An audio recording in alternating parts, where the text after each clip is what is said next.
tudo o que aprendemos sobre o medo até agora está errado. E são essas aprendizagens que nos fazem lidar com o medo como limitador e não ao contrário. Um dos grandes problemas que nós temos desde sempre é tentar ou é lidar com o medo como inimigo. E nós vemos isto em todo lado, não só em Portugal, mas em todo lado, até se nós pensarmos a nível daquilo que vemos em termos de comunicação social, de filmes, de tudo, o medo aparece sempre como um monstro, como um inimigo. E toda a aprendizagem que nós fazemos, quase desde que nascemos, é que o medo é uma coisa má. E este é o primeiro erro que nós cometemos.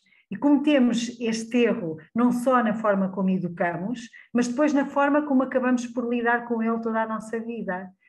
Se nós pensarmos bem, todos nós somos orientados pelo medo, todos sem exceção. É o medo que decide se eu vou dar um passo de gigante ou não, não é? Quando nós sentimos aquela adrenalina, isto é medo. E quando nos sentimos aterrados, isto também é medo. Okay? Só que no primeiro exemplo há uma percepção de prazer e de positivo, e na segunda há uma percepção negativa associada a esse medo. Curiosamente, o que acontece em termos biológicos no nosso organismo é exatamente a mesma coisa. Então, isto significa que é a forma como nós pensamos o medo que nos pode fazer vê-lo como algo que nos impele para a ação, não é? Coragem, eu quero fazer, eu estou entusiasmada. Não é? Imaginem, por exemplo, quem gosta de andar de bicicleta, BTT, descer grandes descidas e a adrenalina, essa adrenalina surge com o medo, mas o medo de uma forma positiva, e se calhar para outras pessoas é exatamente o contrário. É aquela sensação que eu estou aterrorizada, eu não vou conseguir fazer isto, eu não quero fazer isto, eu quero fugir daqui.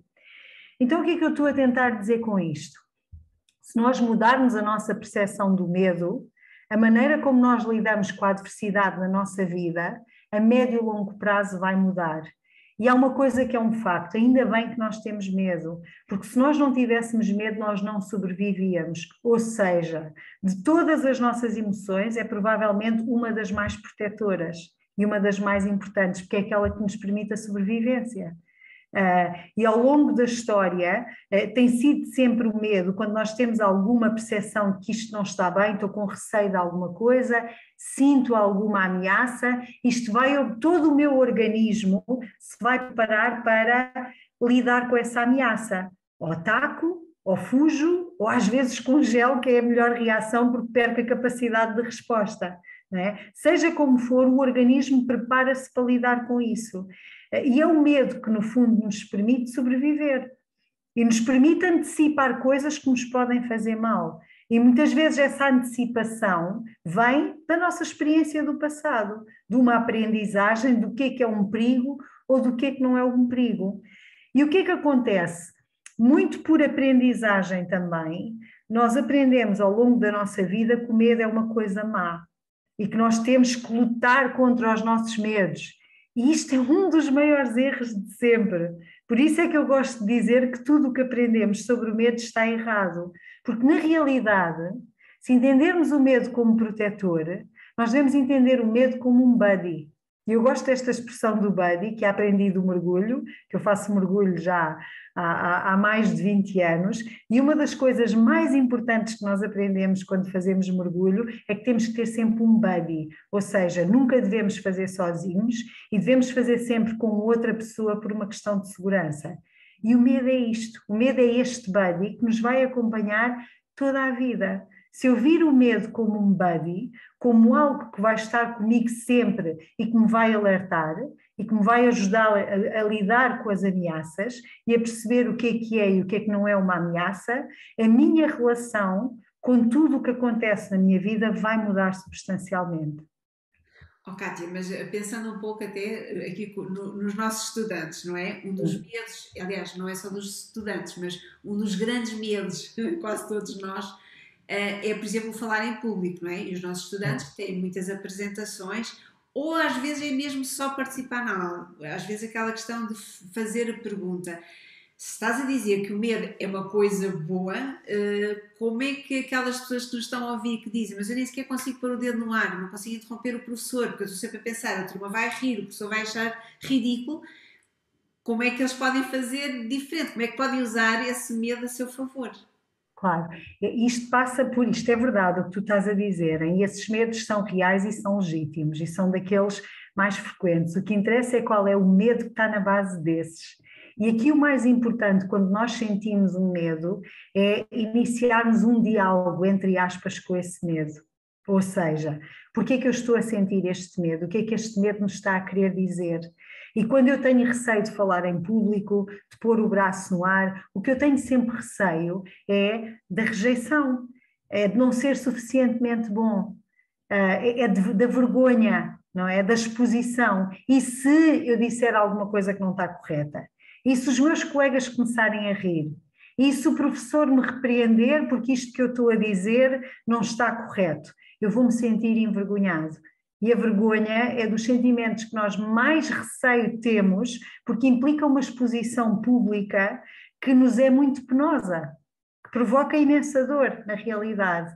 Então, o que eu não quero é sentir-me menos, eu não quero sentir-me inferior, eu não quero sentir que não sou suficientemente bom ou boa. E este medo, se eu iniciar um diálogo com este medo, é isto que ele me está a dizer. E aí como é que eu faço? Exato.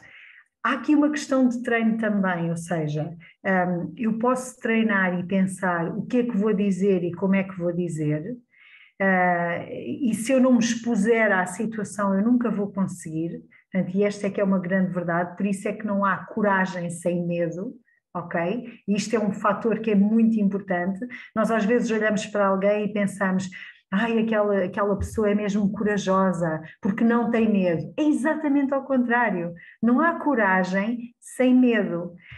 E para eu conseguir ultrapassar isto, eu tenho que pensar para além daquilo que é aquele momento.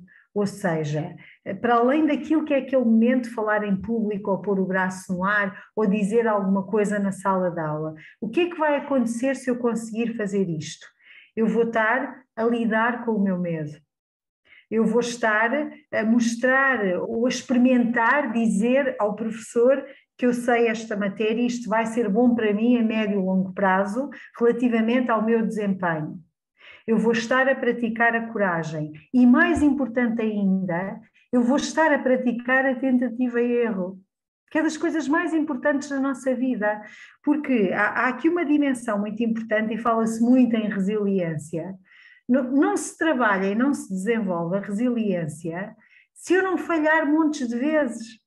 Eu tenho que falhar imensas vezes para ser resiliente, para trabalhar a resiliência. Se eu não tentar, eu não vou desenvolver essa resiliência, ok? Isso é extremamente importante. Quem faz desporto, e se calhar muitos de vós fazem desporto, se calhar percebem isto melhor do que ninguém.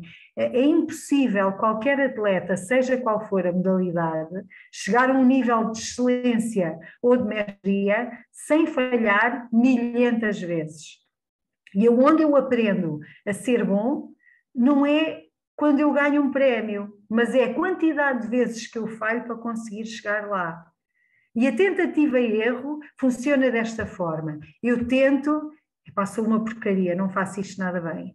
Eu tento outra vez, epá, não faço isto nada bem, sou uma porcaria. Eu tento outra vez, não faço isto nada bem. Tento outra vez, olha, está a correr um bocado melhor. Tento outra vez, melhorou um bocadinho. Tento sucessivamente e a uma determinada altura, epá, eu faço isto mesmo bem. E este faço isto mesmo bem não acontece sem passarmos por aqueles episódios de eu não tenho jeito nenhum para isto durante vezes e vezes e vezes sem conta. Isto é verdade para praticamente tudo na vida. Mas estou a pensar naqueles jovens que alguns dizem, mas eu já fiz muitas vezes, não é? Há aquela expressão de que eu já fiz tudo o que era para fazer e não estou a conseguir ultrapassar. Porque alguns até dizem, pá, os meus pais já eram assim. A minha mãe disse que era assim, o meu pai era assim, portanto eu também sou assim, eu já tentei 2, 3 vezes. Quantas vezes é que é preciso nós tentarmos? Há alguma coisa que nós possamos não ultrapassar? Eu estou a ouvir aqui várias coisas que contribuem para o problema. Okay. Uma delas é as crenças limitadoras. Os meus pais já foram assim, sempre foi assim, portanto eu também não vou conseguir. Isto é uma crença limitadora. Quando eu acredito muito numa coisa, aquilo em que eu acredito vai me impedir de conseguir chegar onde eu preciso de chegar. Porque lá está, o nosso cérebro não sabe o que é verdade ou o que é mentira. Portanto, se o meu discurso interno diz eu nunca vou conseguir fazer isso, eu efetivamente não vou conseguir. E todo o meu corpo se vai comportar de acordo com esta ordem ou mensagem que eu estou a dar ao cérebro, que é não sou capaz. E efetivamente não vou ser, porque é nisto em que eu acredito, por isso é que isto é uma crença limitadora, ok? Se eu mudar, se eu começar e as crenças limitadoras acontecem todas sem exceção por uma ótima razão. Por exemplo, a primeira vez que eu posso pensar, eu não vou conseguir, eu não sou capaz, olha, já ninguém lá em casa conseguiu, portanto isto faz parte, na nossa família ninguém consegue. Ao dizer isto a mim própria e acreditar nisto, eu vivo melhor com o problema, ou seja, deixa de ser um problema. Eu vou me sentir melhor comigo, porque na realidade é algo que está fora do meu controle, ok? Portanto, esta crença limitadora até pode ser protetora numa determinada fase da nossa vida, mas se efetivamente eu preciso de conquistar esta barreira e não estou a conseguir porque tenho esta crença, aí sim é muito importante eu libertar-me dessa crença e conseguir ter outras que me permitam de facto alcançar e ultrapassar. E no início é sempre muito difícil, porque nós vamos estar a sentir que nós queremos acreditar que conseguimos, mas lá no fundo o que estamos a ouvir é não vais ser capaz, porque é muito tempo a ouvirmos isto. Deixem-me dar-vos um exemplo. Eu faço muito desporto desde sempre e nos últimos 6 anos comecei a fazer corridas de trail, longas distâncias e ultra trails, etc. E já faço coisas de estar a correr na natureza, faço orientação há mais de 35 anos e estou muito habituada a correr em sítios muito técnicos em que não vejo onde ponho os pés, etc. E eu sinto que houve uma fase da minha vida em que eu estava, tinha muita destreza, de facto, a correr em sítios muito técnicos e perigosos até, e que eu acreditava mesmo que tinha destreza e que tinha uma ótima capacidade e que podia aparecer qualquer tipo de trilho mais ou menos técnico que eu safava-me sempre e conseguia, e depois também ia validando esta minha destreza comparativamente às outras pessoas quando estou numa prova, por exemplo, num trail onde há centenas de pessoas, eu vejo como é que os outros descem, por exemplo, e eu via-me sempre a descer mais à vontade e mais depressa, etc. A partir de uma determinada altura, eu comecei a ter dificuldade a nível da visão, de ter uma graduação que me permitisse ver bem. E o que é que eu comecei a acreditar? Eu não estou a ver tão bem, eu agora tropeço mais vezes, o risco é maior e vou cair mais vezes. E então começo a acreditar nisto, e escorrego mais e tropeço mais, etc. E isto está de tal forma, e eu estou a trabalhar isto neste momento, que eu tenho esta crença de tal forma interiorizada, que eu quando me chego ao pé de um vão de escadas para descer as escadas, eu imagino-me sempre a cair. Eu imagino-me sempre a cair nas escadas. Porquê? Porque a minha crença é, eu sou trapalhona porque não vejo bem. Estão a ver? E na realidade, o exercício que eu comecei a fazer foi, efetivamente, eu corro em trilhos e em zonas técnicas 3 a 4 vezes por semana, algumas dessas vezes em competições extremamente técnicas, e se eu pensar basta ver ao longo do último ano que eu tenho mantido esta rotina, quantas vezes é que eu efetivamente caí? Não chega a 5 vezes, se calhar nem tanto. Eu consigo identificar as vezes que eu efetivamente caí. Portanto, isto é uma crença irrealista, na realidade. Ok? Portanto, nós às vezes precisamos de ir procurar evidência e perceber como é que as nossas crenças efetivamente nos limitam, porque é um facto que se eu começo a imaginar-me a cair numas escadas, eu vou estar a descer à defesa, não vou estar a descer tão à vontade. E se por acaso tropeçar, isto vai validar a minha crença, pois eu já sabia, estava mesmo à espera. Claro que estava à espera, eu já estava a imaginar isto, não é? Portanto, se acontecer, isto vai reforçar a minha crença, ok? E quando vocês iniciam este diálogo interno com o vosso medo, Vocês devem também fazê-lo com as vossas crenças. Porque é que elas surgiram e se elas vos estão a servir ou não? Porque se não vos estiverem a servir, é um bloqueio muito grande à vossa evolução, enquanto pessoas, enquanto seres humanos. Uhum. Isso por acaso é engraçado, porque eu tenho alguns jovens, principalmente quando eles passam do nono para o décimo, não é? Que ao fazerem as opções por causa dos cursos, alguns deles têm a ver até com algumas disciplinas. Em que nós sabemos que há sempre uma que é aquela mais escolhida que tem a ver com a matemática, não é? Ou seja, eu tenho jovens que querem coisas, precisavam de ter um curso onde tinham matemática, mas porque têm tanto medo de não conseguir que acabam por escolher outras coisas. Neste caso, aquilo que estás a dizer é, se calhar, ouvir com medo. Eu, por acaso, também tenho essa versão, que é ouve com medo te diz, se é falta de competência. Se é competência, é espetacular, porque as competências a gente trabalha, não é? Claro. Agora, se não gostas, aí já é uma coisa diferente, né? Se não gostas, em princípio, não vais ter disponibilidade para investir bastante. Mas aqui a questão que estás aí a dizer é, se calhar, ouvir o que é que te está a impedir de escolher aquilo que realmente tu queres. No fim, de ouvires o teu medo e dialogares um bocado com ele. É isso? Exatamente, nós temos que iniciar este diálogo e começar este diálogo com o nosso medo, para tentar perceber o que é que ele nos está a querer dizer. Porque lembrem-se que o medo é sempre protetor. O medo surge sempre porque nos está a tentar alertar e proteger de alguma coisa. O medo tem a função de preservar a vida, ok? Mas também há aqui uma parte que é uma rasteira, que é os medos são aprendidos, ok? Portanto, aquilo de que nós temos medo resulta da nossa aprendizagem. E a nossa aprendizagem vai nos dizer o que é um perigo para nós. E para algumas pessoas o perigo pode ser um exame, pode ser falar em público, não é? Pode ser descer uma ribanceira em cima de uma bicicleta todo o terreno. Depende daquilo que a tua experiência te ensinou. Agora, a boa notícia é que, da mesma maneira que nós aprendemos a ter medos relacionados com a nossa experiência, nós podemos aprender a deixar de ter esses medos. Mas para isso tem que haver um lado consciente de como é que eu vou fazer isto, o que é que eu vou fazer para lidar com isto, sabendo que a coragem surge quando eu decido lidar com esses meus medos e ultrapassá-los. Okay? Sabendo que eu posso ultrapassar este medo, mas vão sempre existir outros e é muito importante que eles continuem a acompanhar-me, sempre, sempre. Em relação ao lidar com o medo, estavas a falar das crenças, que é aquilo que a gente acredita, mas algumas são mesmo muito fortes, porque quase que são ditas aquelas crenças que nem se põem em causa, não é? Claro. Como é que um jovem que sempre acreditou, ou sempre lhe disseram que ele não iria ser capaz, porque pronto, não tem jeitinho nenhum para isso, esquece, o que é que ele pode fazer para perceber se isto é uma crença limitante ou não é limitante? Daniela, neste caso, eu acho que sem tentar, nós nunca vamos saber. E não é tentar uma vez, porque uma vez não resulta. E vocês se jogam, e eu sei que a maior parte dos jovens hoje adoram jogos, toda a forma de jogos online e não só.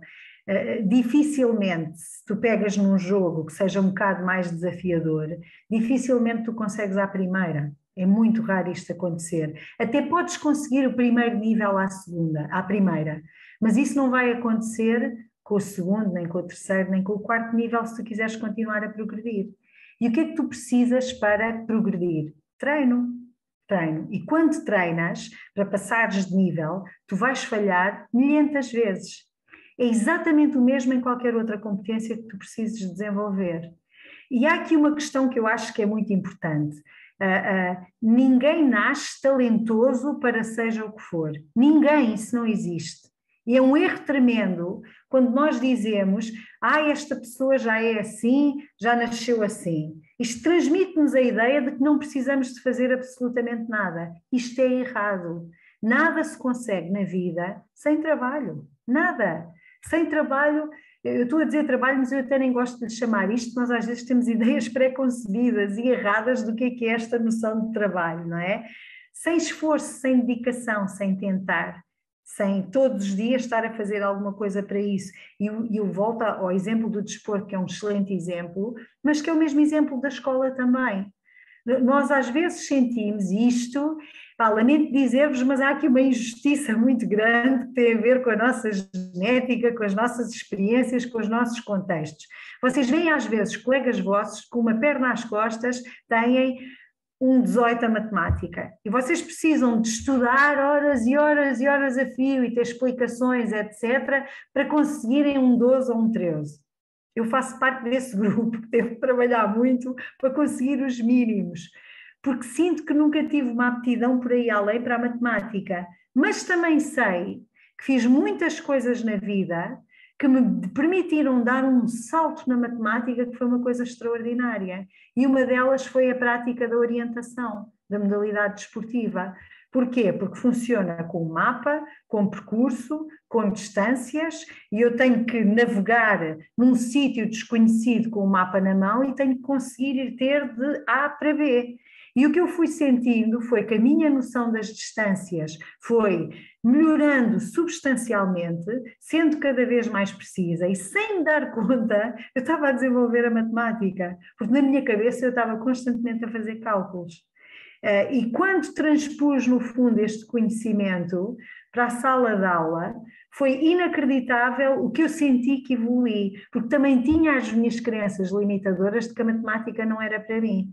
Se calhar matemática aplicada e o nível de mestria e de excelência da matemática nunca vai ser, porque também não me motiva, mas consegui chegar muito mais longe do que aquilo que eu imaginava. E vocês podem fazer isso com os jogos, por exemplo. Os jogos têm imenso de matemática, em tudo. Em tudo. O meu filho tem 17 anos, eu vejo-o a jogar e, de facto, em termos de cálculo, de distâncias, de velocidade, de tudo, o que tem de matemática é uma coisa inacreditável. E esta aplicação ao vosso dia-a-dia e à escola, está bem que seria perfeito se a escola fizesse também este exercício, não é? Todos nós sabemos disto, mas vocês podem fazê-lo. Nós podemos fazer os exercícios que não estão a conseguir fazer por nós, ok? E ao fazê-lo, nós vamos conseguir avançar imenso. E depois há aqui outra dimensão que é muito importante para a vida. Nem sempre nós conseguimos estar a fazer na vida as coisas que nos dão gozo e que nos dão prazer, só. Isto é impossível. Seja o que for que vocês vão fazer na vida, é impossível vocês estarem a fazer só aquilo que gostam e que vos dá prazer. Deixem-me dar-vos um exemplo. Eu já vos disse que corro e que faço os trails e que faço isso tudo. Eu detesto fazer treinos técnicos, aqueles treinos de velocidade, de correr o máximo que eu conseguir, detesto, mas de vez em quando tenho que fazer, porque sei que só assim é que eu vou evoluir. Portanto, quando eu estou a fazer esse treino, eu não estou a pensar no treino em si, mas o que é que isto me vai permitir alcançar se eu fizer. E muitas vezes é isto que nós precisamos de ter na vida, que é um propósito muito à frente daquilo que eu estou a fazer no aqui e no agora. Ou seja, as etapas que vocês estão a passar agora, a nível da escola, e não há hipótese, vocês têm que concluir, têm que completar, têm que fazer, quer gostem ou não, isso vai-vos permitir chegar muito mais longe, mais para a frente. E eu sei que isto é difícil, porque principalmente nas idades em que vocês estão, nós não estamos ainda muito interessados nestes horizontes tão a longo prazo. Acho que isto é uma coisa mais para nós adultos, que já gostamos mais de fazer isto, e às vezes estamos a fazer coisas agora que não gostamos tanto, mas que sabemos que isto nos vai levar a algum lado daqui a uns anos. E se isso não for suficientemente motivador para vocês agora, tentem encontrar naquilo que menos gostam, quais é que são as partes que vocês até gostam, porque há sempre alguma coisa que vocês vão gostar naquilo que não gostam. Acreditem, eu garanto-vos que vocês vão encontrar isso, se tiverem a fazer um esforço para tal. Okay? É preciso é fazê-lo. E aí não há receitas milagrosas. Tá? Há coisas que vai implicar sempre um esforço e trabalhar. Quando não há motivação, tem que haver disciplina. Okay? Nem sempre tudo o que nós fazemos é motivação. Okay? Isso é só uma parte muito pequena e uma parte que de facto nos leva a estar muito tempo a fazer alguma coisa, mas quando essa motivação não existe, o que vocês têm é disciplina. A partir, estavas aí a dizer, há uma coisa também que me estava aqui a pensar. Quando nós dizemos, ok, não chega a fazer uma vez, às vezes tens que fazer várias vezes. mas às vezes também temos que fazer de forma diferente, não é? Porque estar sempre a fazer da mesma maneira, esperando que de repente a coisa resulte, também não vai resultar. Tens razão. Isto é como aquela história de eu ter um teclado e estou a carregar na tecla T à espera que apareça um A. Não vai surgir um A, ok? E às vezes até conversar com os vossos colegas, pedir ajuda aos vossos professores, pedir ajuda a outras pessoas e tentar perceber outras formas. Todos nós, e não são só vocês, todos nós, os adultos então, podem não vos dizer isso, mas os adultos estão constantemente a ter bloqueios também, a chegar a caminhos sem saída e sem perceber também agora como é que eu vou dar a volta a isto e o que é que eu vou fazer. Não é? Podemos não falar muito sobre isto, mas isto está constantemente a acontecer. E às vezes olhar para o lado, não é nos testes, mas olhar para o lado e ver o que é que os meus colegas estão a fazer, como é que eles estão a fazer, pedir ajuda aos professores, pensar em diferentes formas, tentar diferentes formas. Nós temos hoje a resposta de quase tudo na internet, para tentar ver alternativas e tentem ver isso. Eu lembro-me, por exemplo, que eu só consegui, eu sinto que eu só melhorei substancialmente a nível do estudo já quase no primeiro ano da faculdade, porque eu não tinha bons métodos de estudo. Eu estudava imenso, esforçava-me imenso e sentia que a coisa não rolava. E a principal razão era porque eu não tinha bons métodos de estudo, porque nunca tinha pensado sequer que o problema podia estar aí. Eu não fazia ideia onde é que estava o problema. E tive alturas até em que achei mesmo e convenci-me que era com falta, tinha a ver com falta de capacidade. Na matemática, por exemplo, eu convenci-me disso, que eu não conseguia, tinha falta de capacidade, era uma nulidade nessa área. Ninguém é uma nulidade em coisa nenhuma, ninguém, ok? Ninguém. Nós podemos ter coisas em que somos substancialmente melhores e treinamos e conseguimos evoluir mais, mas ninguém é uma nulidade em coisa nenhuma. Principalmente no nível de ensino em que vocês estão, que é um nível de ensino que é acessível a toda a gente que tenha a vossa idade, desde que não haja nenhum problema ao nível de patologia, claro, ou de deficiência, etc. E sim, estamos a falar num grau de especificidade diferente, ok? E muitas vezes o que nós precisamos é de trabalhar ou de aprender de forma diferente. Alguns de nós aprendem melhor a ouvir. Eu lembro-me, por exemplo, com os meus colegas, desde que tinha a vossa idade, eu aprendo melhor se estiver a escrever. Desde sempre, ainda hoje é assim. Então, eu às vezes até estou em conversas com amigos e quase que tenho vontade de ir buscar do meu bloco para escrever, para a coisa assentar melhor. Isto é ridículo, mas é verdade. Às vezes eu sinto quase necessidade de fazer isso. Sempre aprendi melhor assim. Então, como escrevia tanto, é claro que eu tinha resumos que eram espetaculares. E os meus resumos circulavam as turmas inteiras, não só a minha, mas todas as outras, porque eram muito bons os meus resumos. E aprendo muito bem também a conversar, mais até do que a ler. Felizmente hoje em dia, também adoro ler, mas felizmente hoje em dia nós temos muitas coisas em vídeo que nos permitem fazer aprendizagens para quem gosta desse modo de aprendizagem. Agora, para mim foi muito tentativa e erro até chegar lá. E vocês têm uma vantagem tremenda relativamente, por exemplo, a mim ou à Daniela, que temos mais uns anitos do que vocês, que é a diversidade de meios que vocês têm hoje em dia. Se a escola não vos der, vocês conseguem lá chegar. Nós, infelizmente, não tivemos isso. Tínhamos só uma forma. É desta maneira que tu tens que aprender. Se por acaso essa não era a minha forma preferencial, epá, era uma chatice. Foi o que nos aconteceu e é o que acontece a muitos de vocês também. Mas a boa notícia é que há alternativas. Que se a escola não vos der, vocês conseguem encontrá-las, felizmente. Qual era a tua dica que tu deixarias para eles, para que neste ano letivo, quando o medo vier, eles possam lidar com ele? Olha, é muito aquilo que eu também já disse, não é? A principal dica é aprenda a viver com o teu medo como um buddy e convidá-lo para a mesa de jantar e iniciares uma conversa com ele e ser um convidado habitual da tua mesa de jantar. E no fundo é esta a principal dica. Como é que eu faço o diálogo com o medo de maneira que eu possa perceber que ele de facto é o meu amigo e que eu consigo chegar a bom porto? Como é que se faz isto na prática? Exatamente. O tema do diálogo com o medo, como é que eu inicio e como é que eu faço este diálogo com o medo, porque isto é uma coisa que nós temos de transformar numa prática, não é? Numa prática regular. O primeiro aspecto é reconhecer que eu estou com medo. Isso é fundamental, ok? Sem a validação e sem o reconhecimento daquilo que eu estou a sentir, eu nunca vou conseguir gerir ou lidar. Portanto, reconhecer. Depois identificar, ou seja, eu estou com medo do quê? Ok? Primeiro reconhecer que eu estou com medo. Eu estou com medo do quê? Estou com medo de colocar uma questão, estou com medo de falar em público, estou com medo de ir àquela visita de estudo não sei aonde. Do que é que eu tenho medo? O terceiro aspecto é o que é que este medo me está a dizer? E é aqui que eu inicio o diálogo.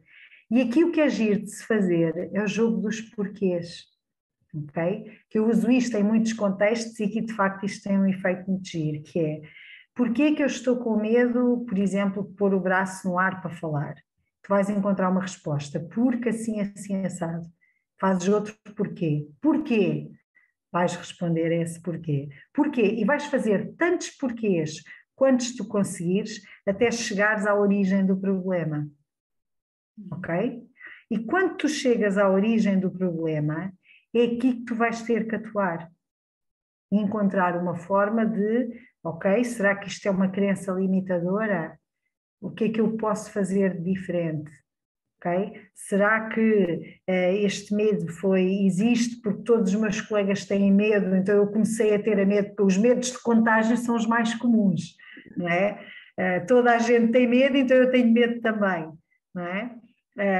Será que é o medo de contágio? Será que... O que eu vos posso dizer é que se vocês fizerem estes 3 passos, vocês automaticamente vão ficar muito mais relaxados. Okay? O quarto passo, depois deste jogo dos porquês, seria a parte da coragem, ok? O que é que eu preciso para dar o passo, depois de ter tido esta conversa com o meu medo e perceber o que é que ele me quer dizer, o que é que eu preciso para dar o passo e para fazer aquilo que preciso de fazer? Fantástico. Olha, obrigado por esta dica valiosa, não é? Esse jogo dos porquês é mesmo, eu já o fiz e sei que chegamos a... Inicialmente são coisas muito abstratas, tem medo porque, mas depois chega-se lá mesmo ao fundo, afinal, o que é que está a bloquear e não nos está a deixar andar para a frente. O que quer dizer que muitas vezes, quando tu chegas a este quarto passo, também podes perceber que não consegues fazer sozinho. Exatamente, e essa é uma questão muito importante, Daniela, ainda bem que falaste nisso. Muitas vezes, e já me aconteceu isso, com imensos medos, não é? Há aqueles medos que eu só fazer este exercício, chego ao ponto 3, o problema está resolvido. E não quer dizer que o medo é maior ou menor ou mais complexo, tem muito mais a ver com as crenças que o alimentam e com o que está na base do que com a dimensão ou não desse medo. Às vezes eu no primeiro passo resolvo o problema, deixem-me dar-vos um exemplo. Eu para além de correr também ando muito de BTT, bicicleta todo o terreno, e também ando por sítios muito técnicos, e aí sim continuo a ter a crença de que sou trapalhona, porque caio mesmo muitas vezes, aí a frequência é maior, e acontece-me, e nós temos dias melhores do que outros, e para quem faz desporto, sabe que nós não estamos sempre da mesma maneira. Eu tenho dias em que me sinto cheia de coragem, e a coisa corre bem e passo por sítios que eu nem acredito, e tenho outras alturas que assim que eu me sento na bicicleta eu começo logo a ter medo. E o que eu começo logo a fazer é, eu estou cheia de medo, é a primeira coisa que eu digo a mim própria, ok, eu estou com medo, pois estou, então o que é que eu vou fazer? Vou mais devagar, vou com maior precaução, vou tentar desfrutar mais, se calhar hoje não vou escolher um sítio tão técnico, porque estou aqui com medo. Só o facto de reconhecer, estou com medo, eu fico imediatamente relaxada. Okay? Porque um dos erros que nós às vezes cometemos perante os medos é eu não estou com medo, eu não estou com medo, e estamos a tentar reprimir uma coisa que efetivamente está lá, e se calhar o que aquele medo me está a dizer naquele dia é que eu estou cansada, se calhar não estou com a mesma capacidade de reação, se calhar não vou conseguir reagir ao imprevisto ou a uma coisa mais técnica da mesma maneira, e na verdade é isto que acaba por acontecer às vezes. Ou estou mais insegura por alguma razão, às vezes nem tem nada a ver com aquilo, mas eu canalizo a minha insegurança para aquele momento, e nós fazemos muito isto, Então, se eu reconhecer, eu estou com medo, ok, eu penso logo, que possibilidades é que eu tenho aqui? Posso sair da bicicleta sempre que eu quiser, posso travar. Ah, bem, isto é maravilhoso, eu controlo a situação. E às vezes a questão também é esta, a nossa percepção de controlo do que está a acontecer. Se em algumas situações eu tenho essa percepção e sinto que posso controlar, temos outras nas nossas vidas que infelizmente não podemos. Mas se aprendermos a ter este diálogo e a gerir isto, vamos estar melhor preparados, principalmente para as situações que nós não controlamos. Ok? Yeah, fantástico! Quem me dera a mim que muitos de facto soubessem desta regra, ajuda bastante. Por isso, obrigado, Cátia, pela tua partilha. Okay? Obrigada, Daniela.